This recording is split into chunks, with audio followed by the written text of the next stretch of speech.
तो ये खुशखबरी मैं आप लोगों को दे दूं कि 1 अप्रैल 2025 से आप लोगों को बढ़ी हुई पेंशन मिलने वाली है। लेकिन अब ये पेंशन मिलेगी किसको, ये बड़ा सवाल है। सबसे पहले मैं आपको बता दूं कि जम्मू कश्मीर में जितनी भी ओल्ड एज महिलाएं हैं, जितनी भी महिलाएं जो है वो डाइवोर्सी है, उसके साथ साथ जितनी भी महिलाएं विडो है या डिसेबिलिटी है, उन तमाम लोगों को ये पेंशन दी जा रही है। और काफी देर से वो लोग इसका इंतजार कर रहे थे और कह रहे थे कि सरकार जो है वो हमारे बारे में कब सोचेगी। तो 1 अप्रैल 2025 से ये बढ़ी हुई पेंशन जो है वो आप लोगों के खाते में आने वाली है।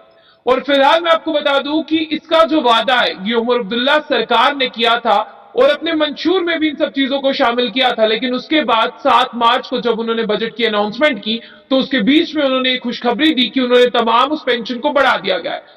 सबसे पहले मैं आपको बता दूं कि ये पेंशन जो है वो बड़ी है नेशनल सोशल असिस्टेंट प्रोग्राम के तहत और इंटीग्रेटेड सोशल सिक्योरिटी स्कीम के तहत, यानी एनएसएपी और आईएसएस इसके तहत। और आपको बता दें कि 1 अप्रैल 2025 से ये बढ़ी हुई पेंशन आप लोगों के खाते में आएगी, जिस तरह से गवर्नमेंट ने वादा किया है। Government order number 96 JK SWD of 2025 social welfare department की तरफ से इसे जारी किया गया।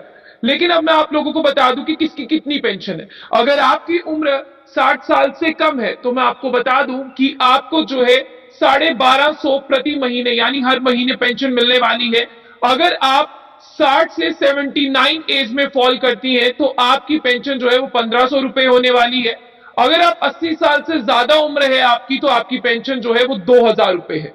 यानी यही एस्टिमेट जो मैंने आपको बताया, अगर आपकी उम्र 60 साल से कम है तो 1250, अगर आपकी उम्र 60 और 79 के बीच में है तो आपकी पेंशन 1500, अगर आपकी उम्र 80 साल से ऊपर है तो आपकी पेंशन 2000 रुपए। इसमें कवर किया गया है ओल्ड एज पेंशन यानी वृद्ध पेंशन, विडो पेंशन यानी जिस तरह से ओल्ड एज की बात करते हैं, ओल्ड एज में महिलाएं और पुरुष जो है वो दोनों आ गए यानी मेल फीमेल। विडो पेंशन की बात करते हैं जिनके पति जो है अब इस दुनिया में नहीं हैं। डिसेबिलिटी पेंशन की बात करते हैं या और इन सब चीजों की बात करें। ट्रांसजेंडर पेंशन जो है वो आईएसएस के अंडर आती है, यानी आपको मैं बता दूं social security integrated social security scheme के अंदर आती है। और गवर्नमेंट ने यह वादा किया था, इस वादे को पूरा किया है और जितनी भी गाइडलाइंस है ministry of rural development government of India की तरफ से जारी की गई है और तमाम ये लोग जो है 1 अप्रैल 2025 से बढ़ी हुई पेंशन ले सकते हैं। और तमाम महिलाओं के लिए भी खबर राहत भरी है। फिलहाल मैं आपको बता दूं कि सरकार ने वादे और भी रखे हैं, सरकार ने चीजें और भी रखी हैं। लेकिन इस सरकार का पहला बजट था तो सरकार ने कहा कि जितना हमारे खजाने में पैसा था उसी हिसाब से अभी हमें स्पेंड करना होगा। जैसे जैसे पैसा ज्यादा आएगा सरकार अपने इस पैसे को बढ़ाती जाएगी। लेकिन